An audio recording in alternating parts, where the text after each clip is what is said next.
Genesis chapter 38. And it came to pass at that time that Judah went down from his brethren and turned into a certain Adullamite, whose name was Hira. And Judah saw there a daughter of a certain Canaanite, whose name was Shua. And he took her and went in unto her. And she conceived and bare a son, and he called his name Er. And she conceived again and bare a son, and she called his name Onan. And she yet again conceived and bare a son, and called his name Shelah. And he was at Chezib when she bare him. And Judah took a wife for Er his firstborn, whose name was Tamar. And Er, Judah's firstborn, was wicked in the sight of the Lord, and the Lord slew him.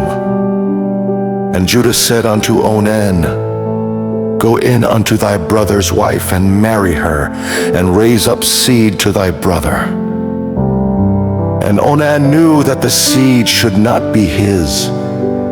And it came to pass, when he went in unto his brother's wife, that he spilled it on the ground, lest that he should give seed to his brother.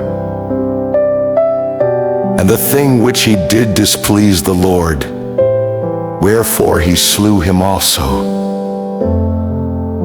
Then said Judah to Tamar his daughter-in-law, Remain a widow at thy father's house, till Shelah my son be grown. For he said, Lest peradventure he die also as his brethren did. And Tamar went and dwelt in her father's house. And in process of time, the daughter of Shua, Judah's wife, died. And Judah was comforted, and went up unto his sheep-shearers to Timnath, he and his friend Hira the Adullamite. And it was told Tamar, saying, Behold, thy father-in-law goeth up to Timnath to shear his sheep. And she put her widow's garments off from her, and covered her with a veil, and wrapped herself, and sat in an open place, which is by the way to Timnath. For she saw that Shelah was grown, and she was not given unto him to wife. When Judah saw her, he thought her to be an harlot, because she had covered her face.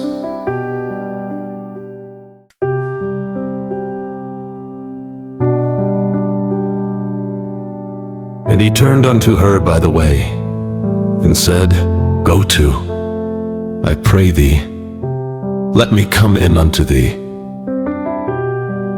And she said, What wilt thou give me, that thou mayest come in unto me? And he said, I will send thee a kid from the flock.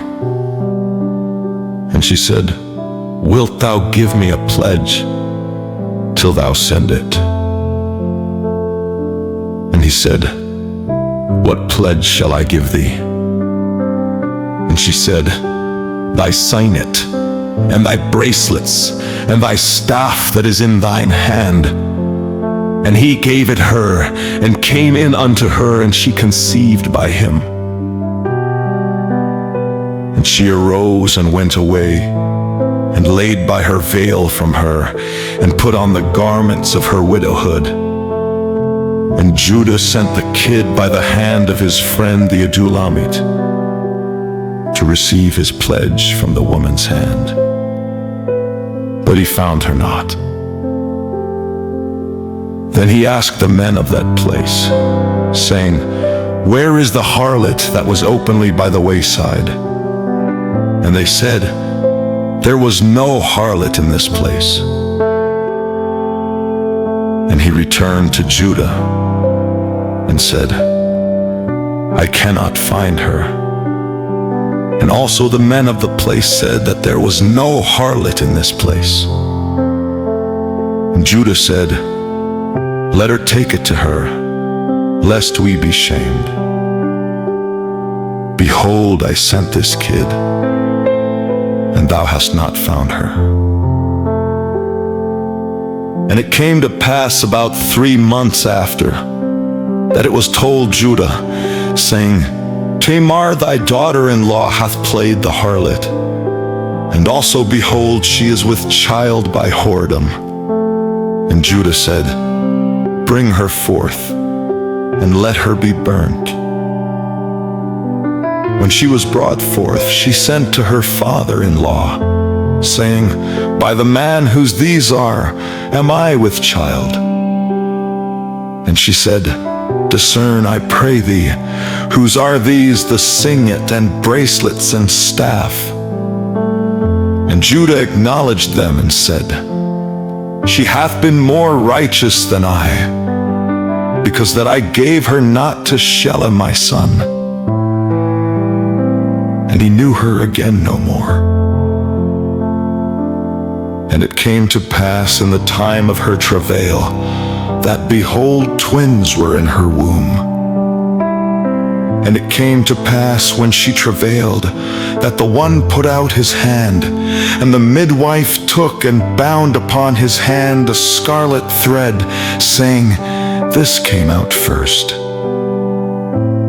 And it came to pass as he drew back his hand, that behold, his brother came out. And she said, How hast thou broken forth? This breach be upon thee. Therefore his name was called Pharez. And afterward came out his brother, that had the scarlet thread upon his hand. And his name was called Zara.